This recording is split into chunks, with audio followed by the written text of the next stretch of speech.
2 миллионға жуық кәсіподақ мүшесінің сенімін арқалап отырған мен үшін бұл құжатты талқылау тек комиссия мен сарапшылар шеңберімен шектелмеуі аса маңызды болды. Талқылау аясында ашық, кейде өткір, бірақ шынайы әңгіме болды. Адамдар жалақыны, еңбек қауіпсіздігін, жұмысынан айырылып қалу қорқынышын, балаларының болашағы туралы бүкпелемей жан-жақты пікірлермен бөлісті.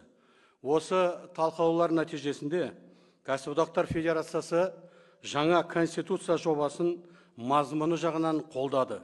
Өйткені бұл жоба негізінен еңбек адамның айтып жүрген ойы, күткен үміті мен мүддесіне сай. Мәтіннің өзінен ақ бұл анық көрініп тұр. Бірінші бапта Қазақстан әлеуметтік мемлекет ретінде бекітіліп, ең жоғарғы құндылық ретінде адам, оның өмірі, құқықтары мен бостандықтары аталады. Күнін еңбегімен көріп отырған жан үшін бұл өте маңызды белгі.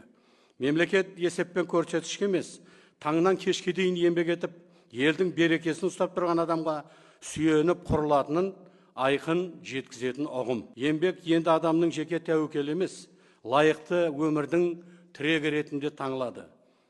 Тағы бір маңызды тақырып ол ынтымақтастық.